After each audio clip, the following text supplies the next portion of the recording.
Hey guys, so Max is asleep and the sun is out, so I thought, hey, why not try and get this part 2 of why I chose a midwife and a home birth in. So if you haven't seen part 1, go check that out and then come over and check out this one, but I'm going to jump right into it.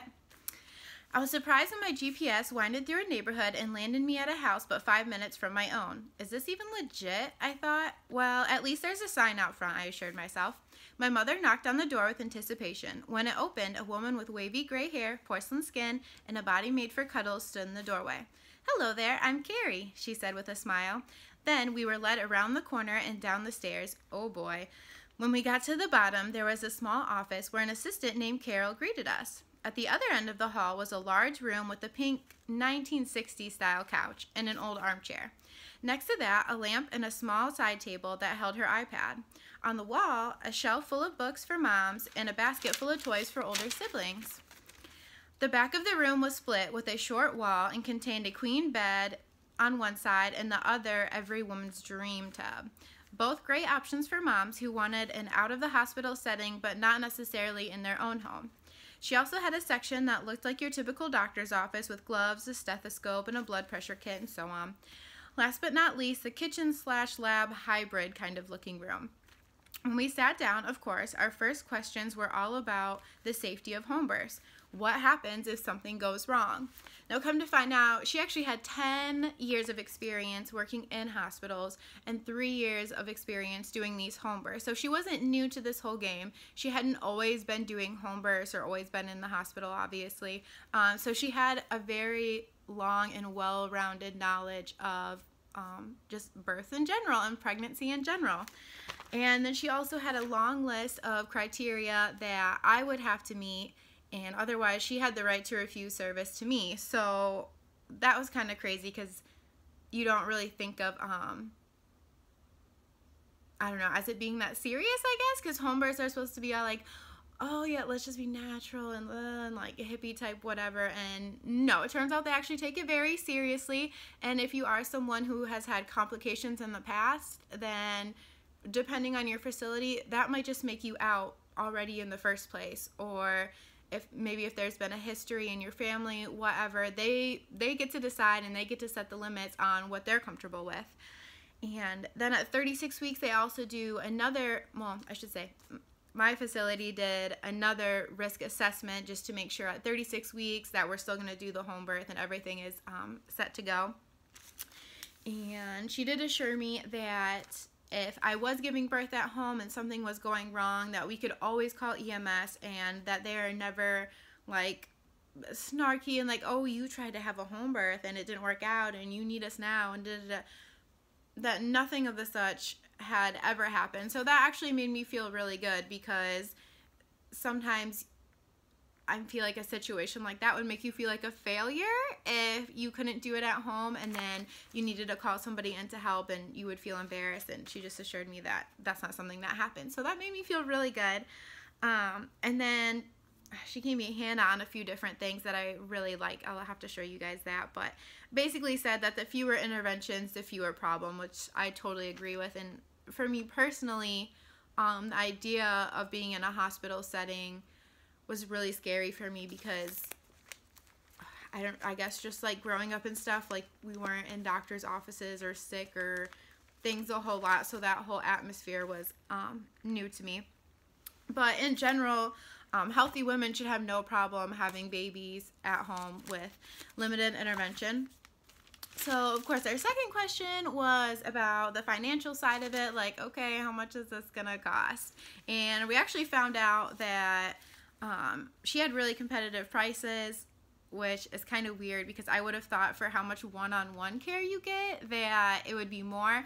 But I guess that's another thing that just depending on your location and the facility that you choose could change. But that was something that for me, knowing my husband, I was like, if this is gonna cost like a ton more than going to the hospital, he's just already gonna be like, nope, we're not doing it. So that was definitely a relief to me to find that out. So she wrote us up a financial agreement that obviously went through how much it was gonna be, which I'm not really gonna get into because I know it'll differ for you guys. But just to give you an idea, like I had monthly visits up to 32 weeks, and then it went to every other week at 36 and 38 weeks, and then it went to once or twice a week from that to delivery. And then you also get home visits during the first week after you've had your baby and the second week for both you and baby. And then for 4 to 6 weeks, you can go to her if you'd like instead of her coming to you. Obviously, it's just what that means. And then just a few other, you know, extra fees, like if you wanted to use that space there instead of using your own home, and different things like that. And then we also got the general consent and agreement. So this is something we had to sign, basically saying, you know, we know what we're taking on. So it's quite like a few pages. So it's not something that's just taken really lightly, which I feel like is what people think. Like even the last one here is about siblings and older children, that you understand that things can be stressful during that time, and you're gonna have somebody on hand to be taking care of your other kids. And then this is the paper I was talking about earlier, the handout she gave me, called Home Birth, What Are the Issues by Sarah Wickham. So you guys can look that up, or I'll take a picture of it, or I'll read it or something, because that really put me at ease. And then she also gave me, let's see, the 5 top reasons for hiring a doula, which I didn't end up having a doula because I had her and her assistant and my mother and Jaime there, and like I just felt like that was enough people for me. And then also a handout on birthing classes, which I didn't go to any birthing classes, but it was nice that she had those connections for me. And hypnobirthing classes. I didn't go to hypnobirthing classes, but I got the book. I think Kristen, you recommended to me, and I actually really, really liked it. And I didn't even remember it till going through all these papers, actually, which is awful. But it just made like birth so not scary. Like the way it's a book and it's a DVD. It just made it not scary. Like, I feel like when you see birth scenes in the movies and, like, the ladies are, like, screaming bloody murder and they're like, you did this to me! Like, their faces are red and they're sweating and, like, it just seems like such a terrifying experience. And then, but reading this book, and, like, I had even YouTubed different people who did hypnobirthing and things like that, it was just so much more calm and peaceful. And even just the wording they use for different things, I liked a lot better. I made a cheat sheet for my husband of like all the different terms. I was like, I want you to use these terms instead because they make me feel better and less scared. But yeah, I know, I'm goofy. I can't believe my husband even like went through this whole thing with me. It's so funny. And then dietary recommendations, another handout she gave me, which, you know, that was right up my alley as well. I actually noticed today that there's nothing on here about prenatals, which I said in the last video I didn't take anyways, but so that was awesome. That was right up my alley, because you know that's the problem I had with Dr. Mac over there saying I could basically eat whatever I wanted.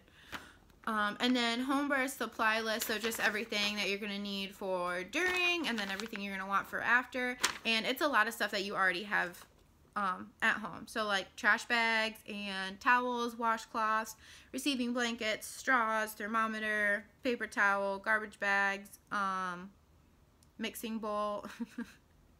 If you ever see the jokes like on my feed or just with my family about my placenta bowl, like I still have the bowl that we put my placenta in when I had Max. And we'll just be like eating popcorn out of it and stuff, and people are like, that is so gross that you still use that bowl. And I'm like, we washed it. Like, what's the difference? Yeah, I'll just stop with that one there. Anyways, so my dad and my husband, like, were not on board with what me and my mom were doing, and we just tried to explain to them that like I was scared to go to a hospital and I didn't like the experiences I was having, and my dad's like, okay, whatever, I'm going to your next appointment, like I've got my own questions that I'm about to ask. But it definitely only took one appointment for him to be like, okay, that's enough about like pregnancy and labor and delivery, and I'm good. So but then, you know, as soon as Jaime came home, I had to go through the whole thing all over again, where he's like, okay, well, I'm gonna see, I got my own questions. And it was all questions I had already asked, and he just wanted to hear him for himself, I guess. He didn't want to hear it from me. He wanted to hear it straight from her, so whatever. That's fine. So what else do I want to talk about?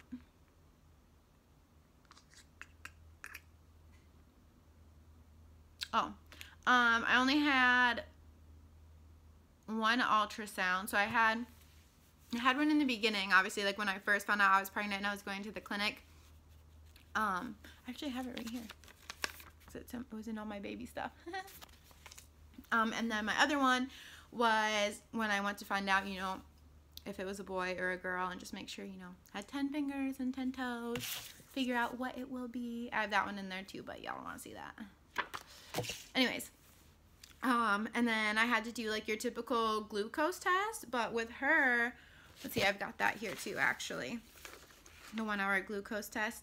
I didn't have to drink that like syrup or whatever it is that you usually have to drink. I actually just got to do a smoothie, which again was right up my alley, so I was definitely vibing with this lady.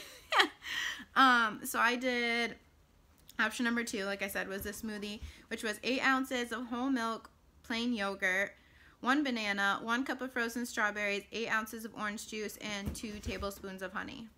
So I just had to have that 30 minutes before my appointment, not eat anything else. So I go there and do the test, and then, you know, she said you could bring a little snack with you to eat afterwards if you felt like you needed it. And then I did get a few handouts from her, so on like a doula, newborn screenings, the hearing screenings, and blood tests. So we did get a few pamphlets there. This is just on the same thing, all those screenings. And then what to do if the baby arrives before the midwife, which this was really cool because I feel like that's one of those main concerns in the beginning where you're like, okay, what if you don't get to my house in time? Which her being 5 minutes away was like super awesome. I feel like that's another thing that kind of put me at ease about the whole situation. But then it turned out that she was at a convention in South Bend, which I know means nothing to you guys, but it's like at least an hour away. The night that I was actually having Max, so I'm like, oh my gosh, like I have to wait for her to drive back, but it was all good. And then right on here it says this handout is not intended to encourage unattended birth, but then does go over, you know, what to do and what to do if the baby's not breathing, what to do if the mom's bleeding too much, things like that. And obviously one of the first things in bold is to call for an ambulance or to call 911. And then home care for newborn the first few days, home care for mom the first few days, baby's second night. Like, I guess I'm showing you all these because I'm trying to like put it in your mind that it's like it's taken seriously, I guess. I don't know. And then we had this little sign that we could put out on the door for visitors, you know, saying it's a boy, what time he was born at, what day, how much he weighed, the name. And then just saying like reminders to make sure you're all clean and to not stay too long and to not ask for the mom to be like making you dinner, but you could totally bring something. It says that like right on here, which I thought was funny. But yeah, so anyways, I'm not really sure what else to tell you guys because it's so hard to remember everything that happened because I feel for like a long time I was going to the visits and I was like, but I'm not 100% sure, but I'm not 100% sure, but I'm not 100% sure. And then once Jaime finally came home and was able to talk to her and like ask his own questions and everything, as when we were like, okay, I guess we're doing this. And a lot of you might have noticed we didn't tell people because like I was having a conversation with one of my close friends at work and somebody else walked into the break room and like just totally went off on me about the fact that like I obviously didn't care about my child since I was having a home birth and all these different things could happen and how could I, and like I could tell that she was really passionate about it, and I think something might have happened with like one of her grandkids or something. But basically after that experience we were just like, let's not tell anybody because they just get crazy, and like some of them even have the best intentions, but it really stresses them out because they care for me and they care for Max. So we kept it to ourselves, and then people kind of started to catch on when we were like, oh, Max was just born, and like Alyssa's there holding him in our bedroom, and like she's headed off to school. They're like, wait, what happened? So yeah, So now I get to tell you guys in my next video the story of him being born, and I'm so excited for that one because it was a really good experience. I had a really great pregnancy. I feel like the first trimester I was sick a lot. Like I couldn't keep anything down and stuff like that. But other than that, it started to look up for me, and it went really well. So I'm excited for the next video to tell you guys about like what actually happened. But I'm gonna have to gather my thoughts the same way. I can't just like make another video because I'll forget so many things. Just like I probably forgot a ton of things in this video. But go ahead, ask me any questions. You can ask me in the comments. You can message me, text me, call me, whatever. Even if you feel like your question is like insensitive or rude or like, I honestly, it's okay. Just ask me. I'm sure I've been asked already, and I feel like most things I already have an answer to, and if I don't have an answer, I'm always down for looking into things. But so I hope that kind of gave you an idea of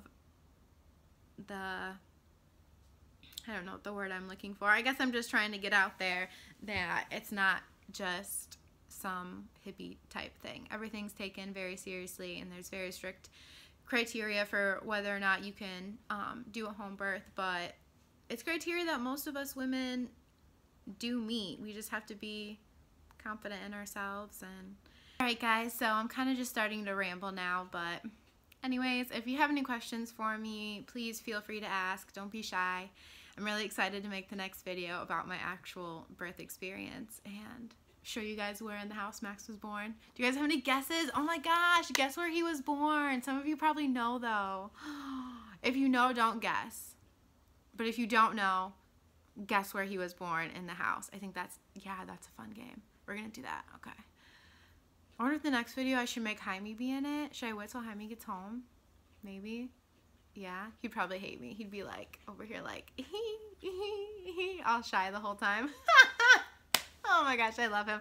Okay, anyways, I gotta go wake up Max because we gotta go to swim, but have a good day, guys, and if you made it this far through my video, I really appreciate it. Bye.